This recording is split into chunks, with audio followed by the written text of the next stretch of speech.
We get into last night, last little taste in our mouths of football until tonight's Texans-Steelers game. Least fun game. Not the best, but what a night if you're a Patriots fan who probably thought you'd be waiting much longer to be back to the greatness that you are. First playoff win since the Super Bowl over the Rams. Most boring Super Bowl of all time, nearly 7 years ago. Devin McCourty might think different because he likes defense. I don't. I do want to say that I don't think we have given enough credit to what I noticed last night right off the jump. I mentioned this in the game against Buffalo. The crowd is back. We do not give enough love to New England and Foxborough and Route 1 and that crap way of getting in there and out and the lobster bisque on the fire and like all. The Patriots have a home field advantage, people, and it really, really matters. And this is something that I haven't seen or felt from them since the Brady years. Gillette was rocking. We had the silver bullet. I don't have a photo of him.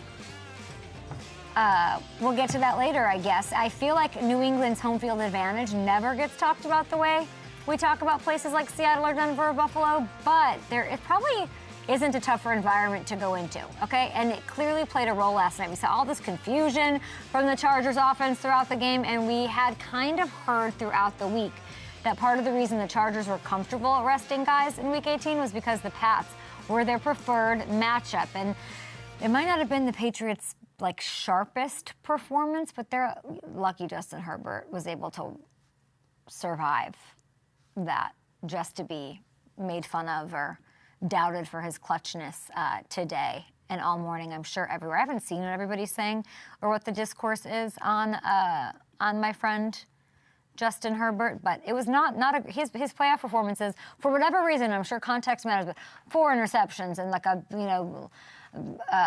lead that you blow your first playoff lick, and then this. It's not great. It's not great. Not a great morning for those people who want to say like vehemently that he is this like clutch, great guy. He's got all the talent, all the tools in the world. It's got to show up in these big moments. I don't know what the offensive line. Sure, they're outperforming, absolutely, but in these huge, huge games, I mean, this is like a physical beatdown.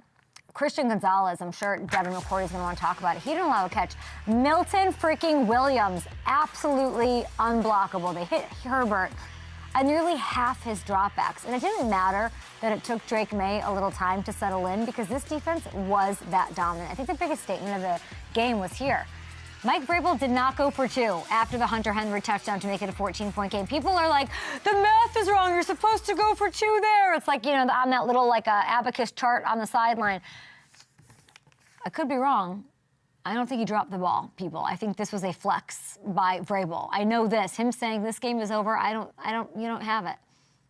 I'm not worried about you. My defense is tearing you apart. And I know we're going to shut you down no matter what. It doesn't matter. I don't need to go for 2. The kind of FU flex that is from Vrabel to Herbert to the defense to Jim. Man, this is the matchup you wanted, a la Caleb, and you got it. You wanted us, here we are. And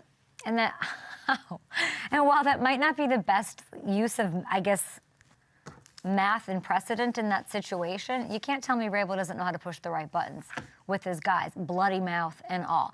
This is as physical and ferocious a team with a great home field advantage as we have left in the playoffs. The headbutting, the mentality he has instilled in short order in his first year as head coach there, it matters. All this, like, sometimes I think, Hamilton, when we get this, like, cute, not cute, but like the same storyline. Did you know he goes out there and like puts on the pads and like throws the players around? He's so crazy. He thinks he's still a player. It's just like eye roll kind of, because it's just the yeah. It does matter. It mattered from his first day there. It mattered when he beat the crap out of the Patriots as the Titans head coach.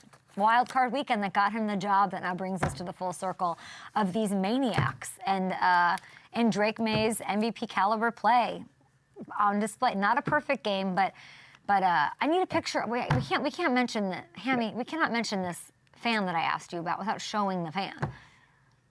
We'll get the silver Okay. bullet in there. Okay. But you're right. Like, there's something to this too that it like almost takes the pressure off and takes the focus off of Drake a little bit too. And I think it helps him settle into some of these games because it is like that maniac mentality, the physicality of it all. Like, it has to be so much fun to play quarterback when you know you have all that going on around you, and like those guys are going to war and physically just going to beat the crap out of everybody you go up against. Very true, and what an FU from him on that not going for two.